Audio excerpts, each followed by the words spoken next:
Hello, this is Sassy77. I hope everyone is doing well. I am bringing to you today a review of the movie Michael, and you're probably going to ask, why do I have my Grogu here? I'm recording this on May 4th, and I know a lot of us OG fans really resent May the 4th be with you, but come on, let's have some fun. But anyway, normally if you are returning to my channel, I try to have something out of my collection represented. Since I don't appear on camera, I don't have anything that I can get my hands on for Michael.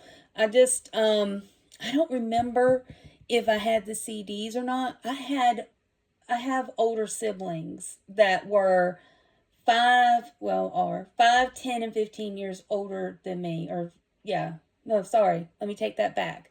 5, 10, 13 years older than me, and a younger sister. So, growing up in the 80s, very, very, very exposed to MTV. We all had stereos in our bedrooms. Every room in the house we had one TV in the 80s for the most part, but a stereo in every room in the house. So music is definitely the priority in growing up in my family. So if you are new to my channel, welcome. Thank you for clicking over here. I know it's a very popular movie.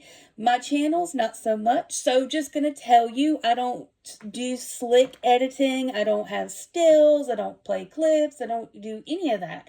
I'm just a Gen Xer who works in technology all day long and don't want to do anything complicated. I just want to, hit record, give my opinion, and the conversation goes where it goes. I don't write out anything. Every now and then I might do a bulleted list just so I won't skip out on anything. But for the most part, very, very simple stream of thought. So if that kind of thing is not your deal, you're probably not going to like this video. But anyway, and I talk with my hands. If I had my hands behind my back, I wouldn't be able to talk. I don't know if that's a Southern thing or if it's a female thing.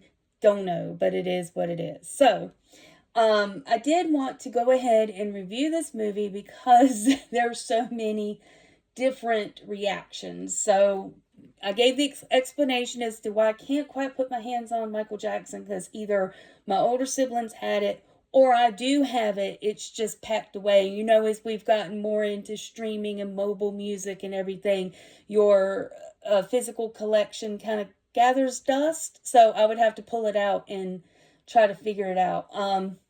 I know right after he passed away, there was a huge resurge in 2009. And then I think within, was it a year or two, that This Is It came to the theaters, and we enjoyed that a lot. That was very good. All I can say is, if you watch that, I wish they'd actually re-release that to the theater. It was all the rehearsal video. If you're not familiar with it, if you are just discovering Michael Jackson because you went to the movie with your parents or whatever, check out This Is It. And it was where the tour that he was getting ready to go on before he passed away, the company was going to do a documentary about it. And so there's a lot of rehearsal footage. And all I can say is, the man still had it. That was going to be an amazing tour. And I'd say probably by the end of that, it breaks your heart even further. So there's that going on. So I would love to see that in IMAX. But anyway, I've been to see this twice. I saw it in IMAX both times, which is rare because I live, excuse me, sorry. I live in an area where I finally have an IMAX close to me. It's 20 miles away, but it's one screen in a regular theater. And so typically they'll run a movie maybe a week at the most. They only ran Sign of the Times by Prince a week. I don't even think they did all of the showings either, because another big movie came out that week. Becoming Led Zeppelin, they didn't run a full week. Project Hail Mary, they did not run but a week, and then it came back. And sometimes, like, they had Epic Elvis that ran for a week. Check out that review on my channel if you haven't already. Epic Elvis, they had that one for a week, and they didn't bring it back. So a lot of times when they go back through, we miss it. So they actually have had Michael for 2 weeks. So I've been able to go see it twice in IMAX. We went the first time the Wednesday night. So we went on the special viewing. The place was packed. I've never seen our IMAX packed before, but it was packed and there were families there. And my sister came with me and we so enjoyed it. We sat on the end seats. We liked the end seats. Yesterday, I went to see it by myself very early in the morning, and I was surprised at how many people were there for it to be 10:45 a.m. on a Sunday, and I got to sit right in the middle, close to the screen. So I was able to see a lot more. I noticed a lot more. So I know why the critics don't like this. They wanted this to be a takedown. This wanted to be a deep dive. I guess they wanted 2 hours of Joe Jackson beating the hell out of his kids. I don't know. They wanted more stuff about the allegations. Maybe they wanted them to do the allegations. The critics are so wrong. Are there fair critiques out there about maybe they skimmed over a little bit too much? Like, it does have a time jump. And I would have preferred a little bit more, but I get it. I totally get it. But I would have preferred a lot more off the Bad album. But I see what they were doing thematically, so I'm okay with that. Could I have seen a little bit more about the siblings? I mean, we know Janet is not in it. Sorry, I'm just assuming you've seen it. But if you're looking for Janet, Reby, and I think, maybe it's just Janet and Reby that are missing of the siblings, the Jackson family. They didn't want to be involved. They didn't want to be, that was their choice, and I respect their choice. Would I, as a Gen Xer who grew up loving Michael and Janet, would I have loved to see Janet? Yes, I would have. I felt like that was a big piece that was missing, but we have to remember the movie's name is not the Jacksons, it's Michael.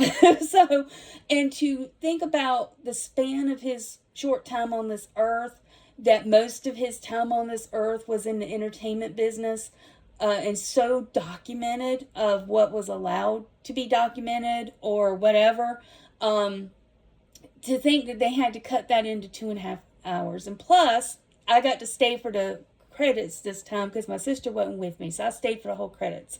If you are not new to my channel, if you are a channel subscriber, you know I'm all about the music, and so I always stay for the ending credits, not looking for an end credit scene, but listening to the music. So, all of them except for Janet,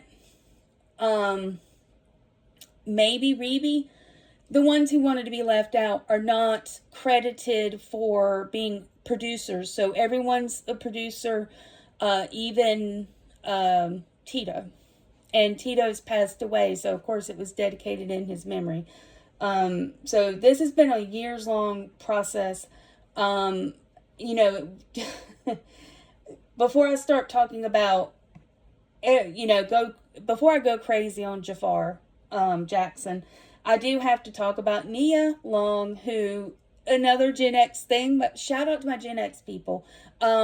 She's been with us since the 90s, and if I remember her from Fresh Prince of Bel-Air, Guiding Light, as a very young girl, and you've seen her in so many things, and she was in Keanu Talking Dirty and all this stuff like that.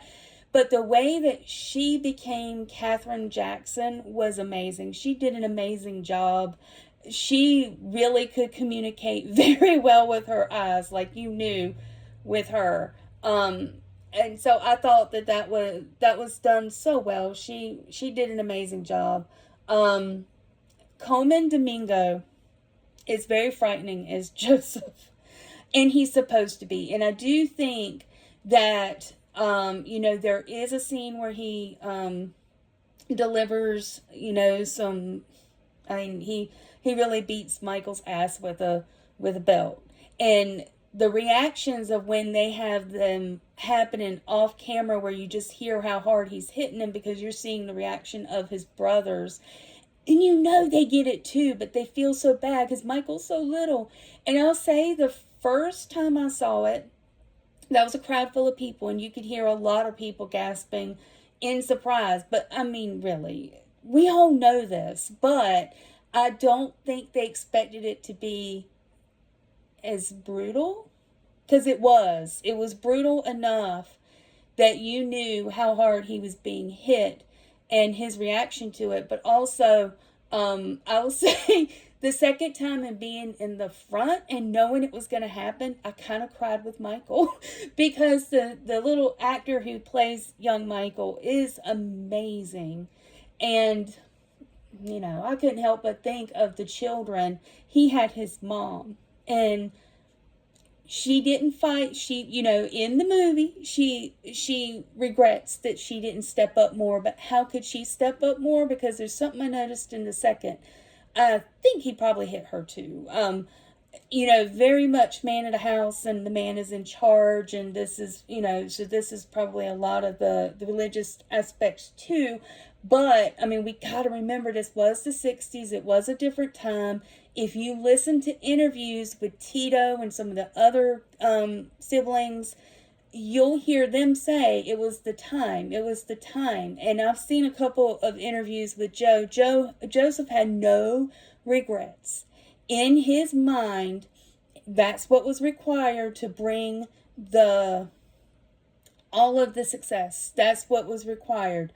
But I'm proud of the movie for not harping on it. It's enough to let us know how bad it was without having to show it in our faces all the time. Because I think it keeps a restraint of understanding that this is a family movie.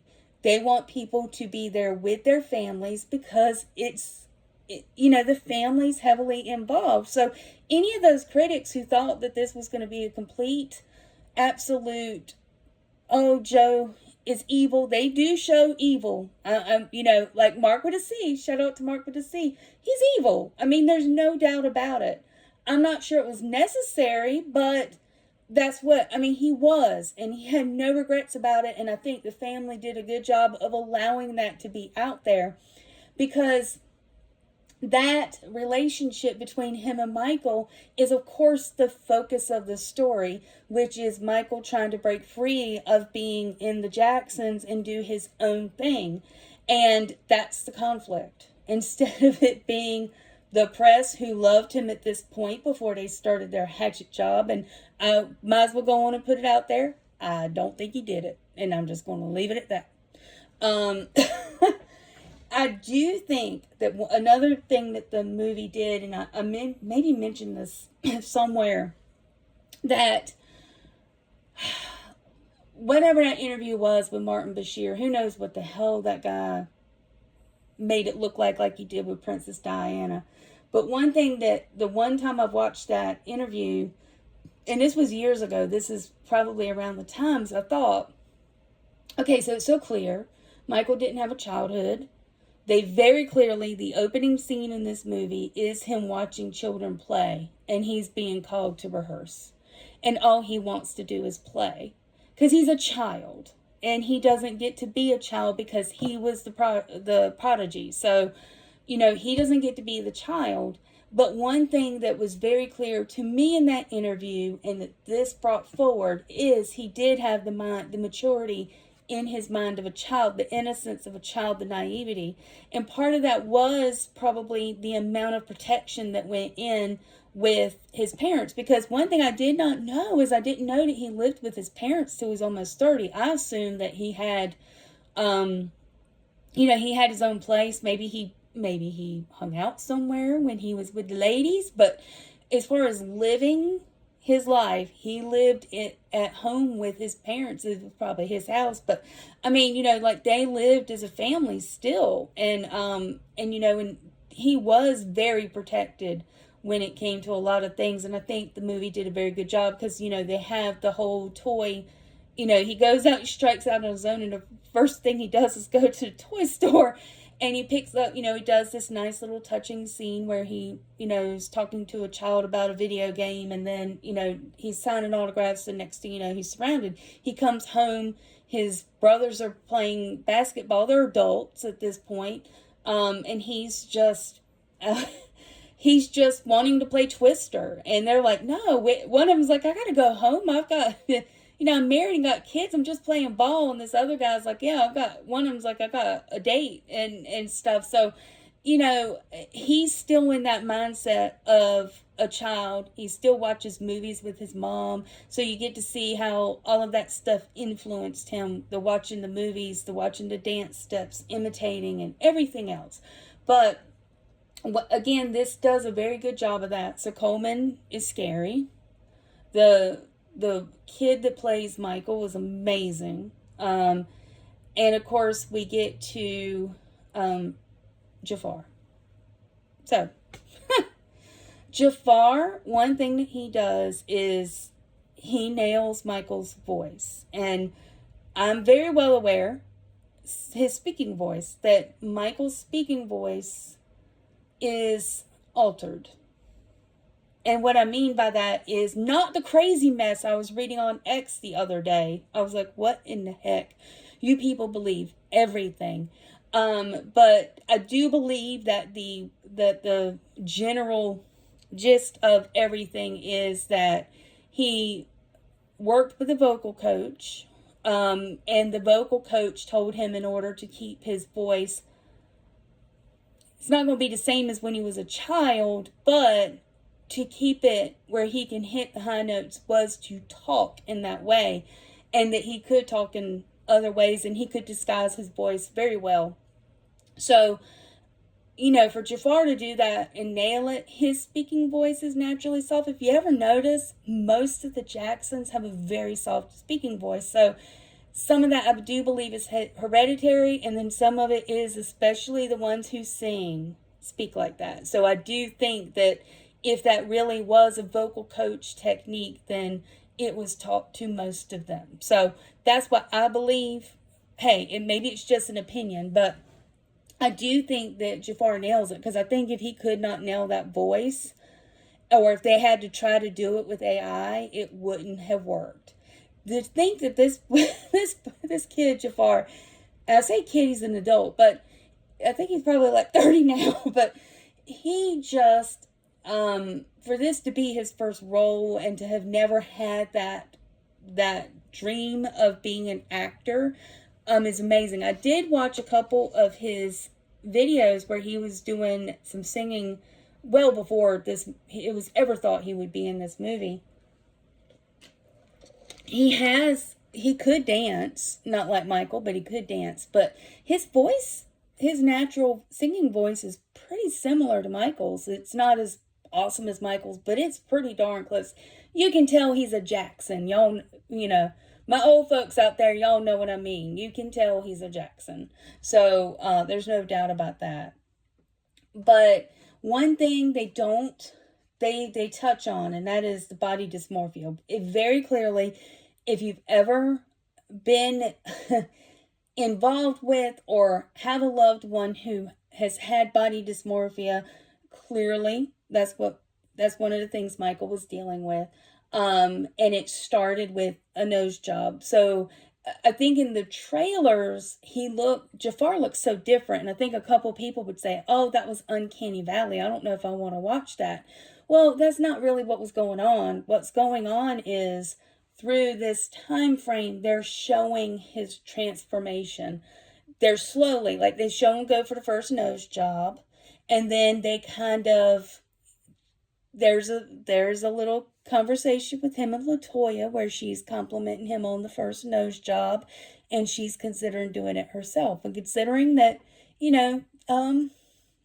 my mama always used to say it looked like Michael was trying to look like her, but I think it was her trying to look like him. There was a competition, apparently, with some of the surgeries. But, of course, he went over. But people with body dysmorphia who don't see their attractiveness in the mirror and all they see are imperfections or blown up versions of their imperfections. Most don't have the money to indulge in that part of it. Of these are the people that get addicted to plastic surgery. They're never satisfied, and then you have plastic surgeons who don't care and they want to make the money, which is kind of the theme of Michael's life later on. And let me just say, I agree with a lot of people. I don't want a part two, because this one was overall positive, even though it kind of touched on the body dysmorphia. It touched on, definitely one of the big themes was, of course, it touched on the abuse, but from Joe to the kids, it does look like only Michael got it. No, he didn't. Everybody got it. But one thing I noticed in the second viewing, and ladies, especially those of us that are not tall, who are into tall men, something I noticed Coleman did in a few scenes with Catherine is he hunched over and stooped. And I don't remember if I've mentioned this in any of my videos before, but it's a thing that as a shorter person, you recognize, especially when you're female, you recognize that a taller man will do in order to intimidate you, and he does it. And I always notice this in movies and TV shows. I'm like, oh no, he's doing the hover, or he's doing the scrunch, or where he squats to her eye level. That is very demeaning. Tall men, if you do this, you might be doing this unconsciously. I don't think any tall men are probably lasting this long.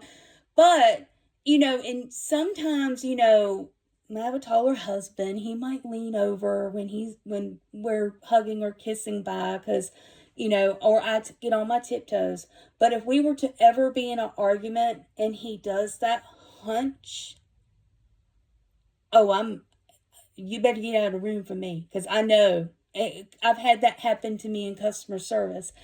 And so they do show it in recreations a lot, and I think it's a taller person, or a man who is using his strength against somebody. So I think it was, it's almost like, they'll do it to kids, and I think that's probably why, I would love to hear a shorter lady, or someone who may not be very tall. I'm not short, I'm just not tall.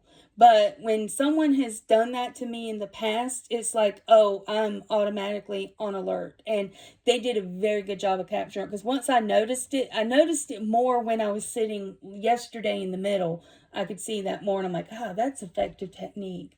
And it is something that an abusive person would do. And that they do. But when it's done like that, like it is, because I think it's in that final one where she kind of stands up to him. You see, she meets his eyes. She doesn't back down. It's a thing. So, and Nia's short. So, I think Catherine is too. But that was just something I noticed. Of course, the very long theme with Joseph and Michael can't look him in the eye. The whole movie, that is very clear. That's kind of the run through. But one thing I noticed yesterday, so in scenes where they're talking, the composer has in the melodies that are running in the background songs. And it's mostly the Jackson 5 songs. And I'm like, So I started to take notice, because y'all know, my regular people, y'all know I'm all about the music. And so I'm listening, and I'm like, Took me a minute. So in the background, whenever it's Michael and Catherine doing their talks, little strings of "I'll Be There" is playing throughout. It's And it's so subtle when it first happens. I think it's barely there in probably the first scene or two that it happens, but it definitely feels like it's louder and longer in probably one of their final conversations, right? Before the end of the movie. So there's that. Then I noticed, I promise, I'm just into music, and I notice things when it comes to music. And then I noticed that, one of the things, it's in the trailer, and it's at the very beginning when we get adult Michael, when Jaafar's on the screen. I've got all these songs in my head. I've got all these I've got all this, and it's just bursting to get out. I want to do my own thing. I want to do my own thing. It's bursting to get out. So you see his creative process, which is so much fun. This is the thing. This is a movie for the fans, so it's so much fun. And of course, you hear some of that kind of interwoven with the instrumental stuff, right? You hear kind of the beats of that and everything. And then I noticed that whenever he's talking to Joseph and clearly being intimidated, it's always a Jackson 5 song, kind of interwoven. But it's not till the end, the big end thing where he's getting his independence. It's one of his songs that's playing when he finally stands up to Joe. And I'm saying stands up quotations because he did dump his brothers the way he did in that scene. I'm sorry. But I don't think that it was quite so dramatic where Joseph was there. Because I think at this point, of course, Jermaine had already broke away, or he felt like everyone left him because he stayed with Motown. But I believe at that point, maybe one of the girls had broken free. Either Rebe or Janet had broken free at that point. Michael wasn't the first one, but I think Michael was the one he thought that he could pass around, or he could, run over, because Michael was so childlike. And so that's the thing. They kind of show the beginning of the issues. They do a very good job. I do think that a lot of people have downplayed the injury that Michael sustained during the Pepsi commercial. I think that it was portrayed in the press as, or definitely years later as, oh, look, he's making sure his gloved hand is out. So this is, it's just no big deal. It was just the top of his hair. No, it wasn't. It burned his scalp pretty bad, like 2nd and 3rd degree burns. He had to have surgeries the rest of his life. He wore wigs after that, which I didn't care for the straight wigs. I really like the curly wigs, but he always was changing his look and everything. So, I think that was, I thought that was very well presented. So I appreciate that.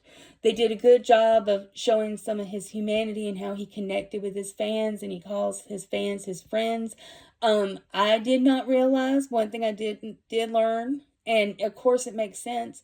Of course, his house, after he hit it big on the single for Thriller and everything, of course, there would be people outside the gates all the time. I don't know why I didn't connect. I think because we're in this time frame of, you think most celebrities, no one knows where to live. That's what I always think. And I guess I didn't realize that. Let's see. Of course, Jaafar singing and dancing. Well, his dancing was phenomenal. And that really was him dancing, and he worked on it for a very long time. But it's amazing because they kind of slowly showed a transformation. They showed a vertigo, and most of us can't pronounce it. So most vertigo, it's not vertigo. I have vertigo. Vertigillo. Anyway, the skin disorder. And I know people in my real life who've had it, and it is blotchy, but the white that's there is very white. Very, very white. And very much I knew one lady who never tried to cover it, and I know another lady who tries to even, and she's discolored. She tries to make her very, very, very pale white splotches the same as her beautiful tone before she had it, and it is clear that, she's covering. And I noticed that was definitely Jaafar's skin tone throughout. You see him splotching it on. You see him doing this stuff. You see him trying to cover his arm, like, very well. It shows. So I think that's one of the reasons why I think people were initially saying uncanny valley, that something didn't look right.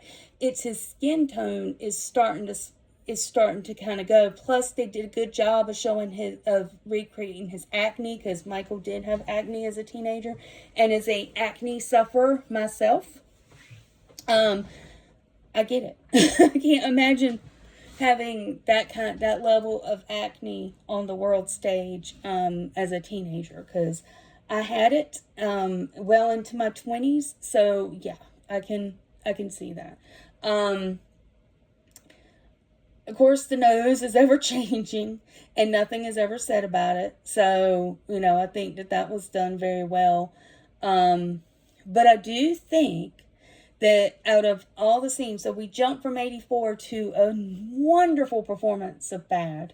And that's the triumph of the whole movie, of this is him being free. And that side profile, I would say throughout, he looked very similar to Michael.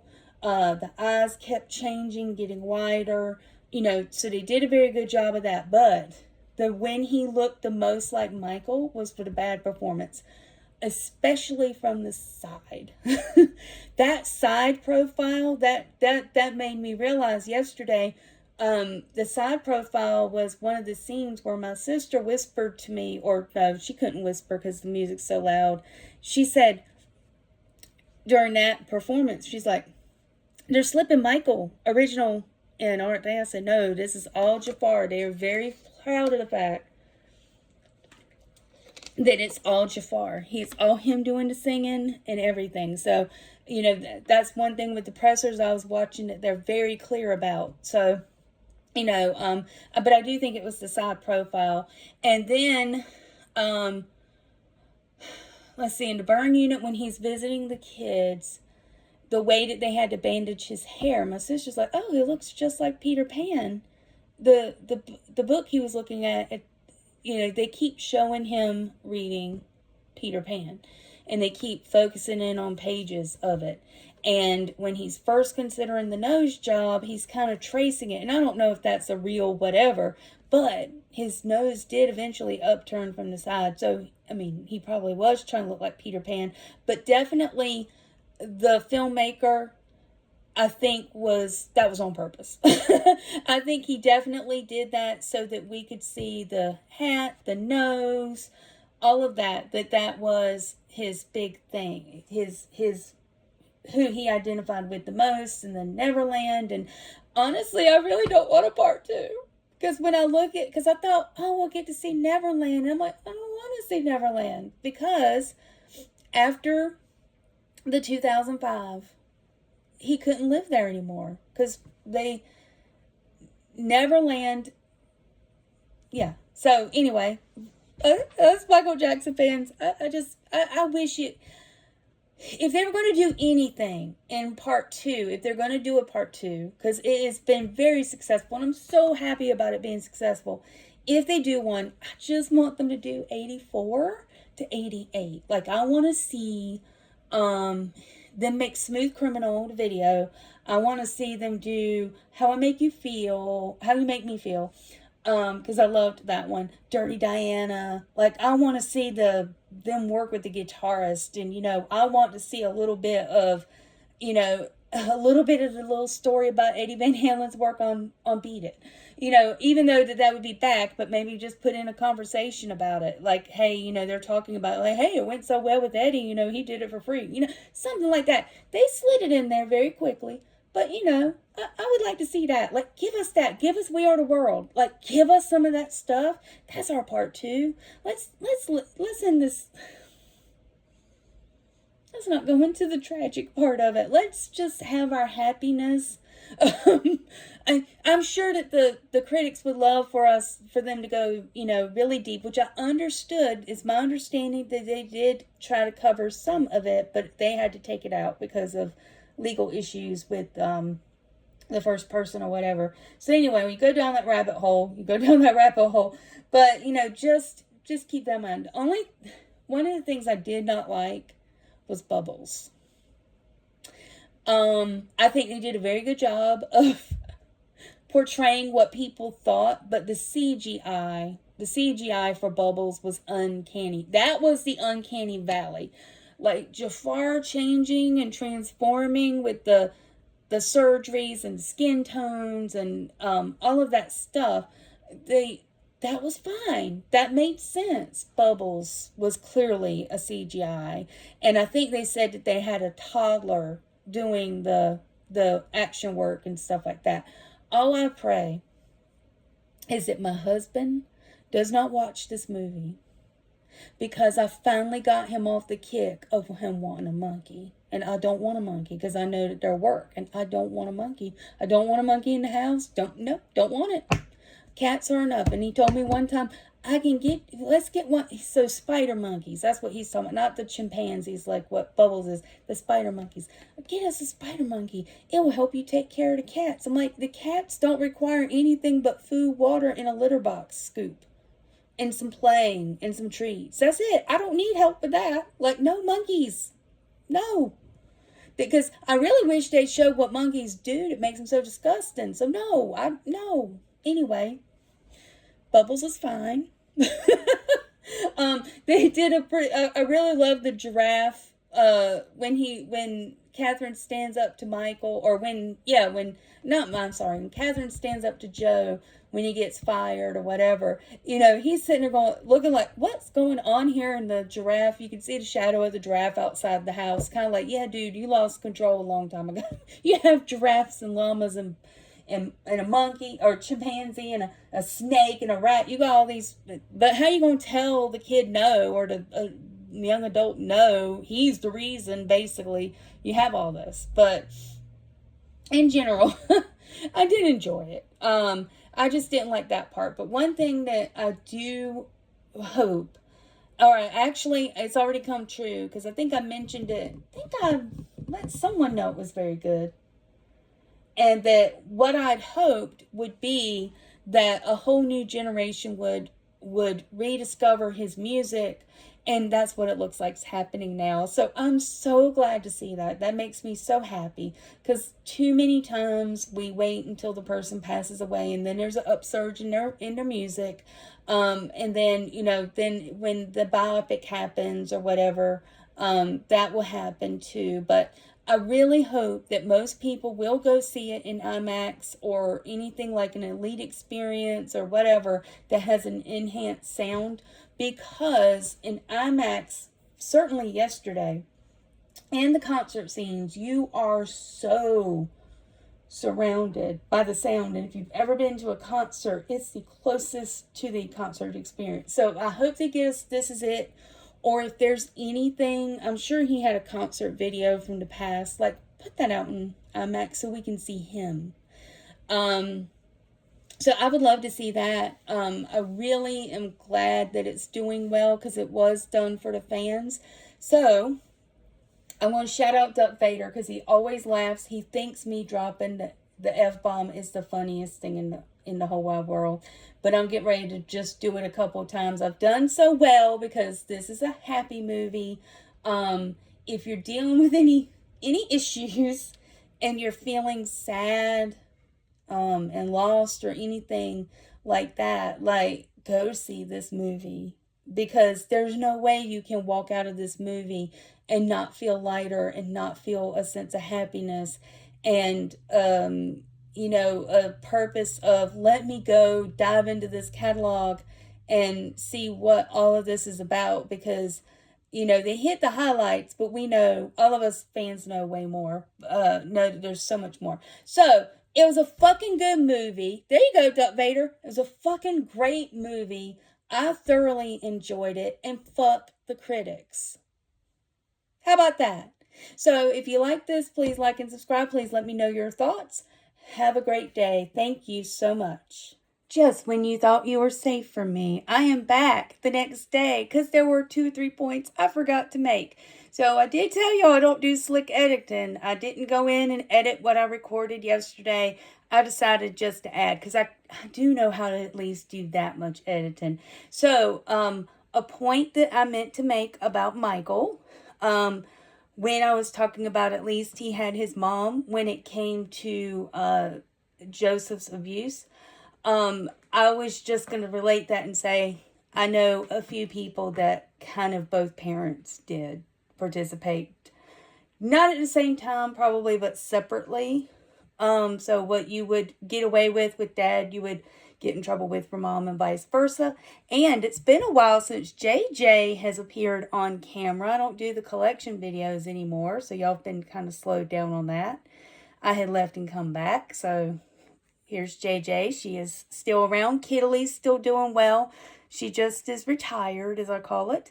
But anyway, wanted to say that. And then when the scene when Catherine is apologizing to Michael is when he's in the hospital with his recovering from his burns, and he's just getting medication probably for the very first time.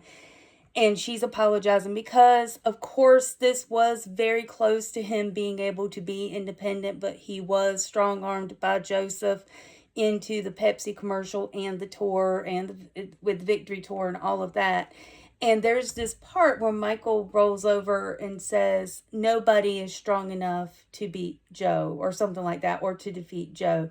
And I tried to listen because I mentioned earlier, I felt like they were playing Jackson 5 music ever so slightly instrumentally in the background whenever it would come time for him to try to stand up to Joe, but inevitably it wouldn't work. I want to say that either it was the end of I'll Be There for because that's always kind of a theme whenever he's speaking with his mother, or it could have been one of his solo songs, because of course they cut right to the Victory Tour and the big final performance of the Victory Tour, where he does officially tell people that the band is over, and the group is singing one of his songs, which is stuck in my brain forever. It's got me working overtime, and I did go watch the original.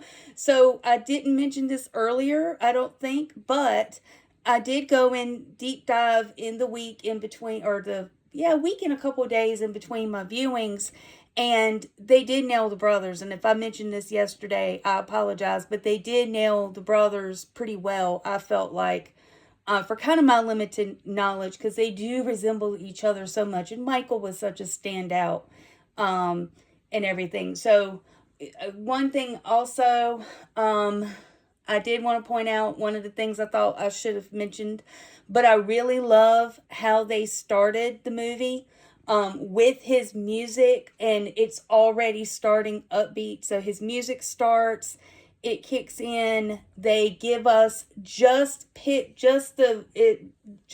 going towards the stage for Bad. You see him from the back. You never see him.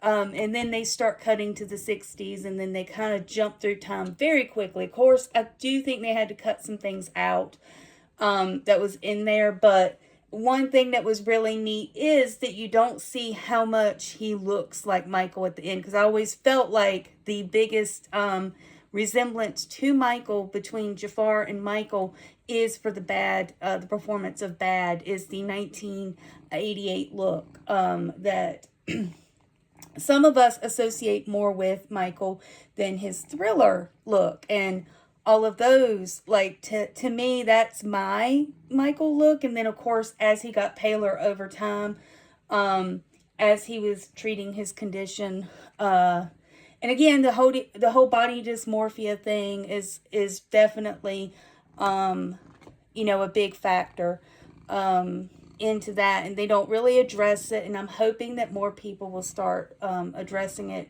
With him, it was the plastic surgery. It was continuously trying to even out his skin instead of trying to even it to the darker tone, to the lighter tone.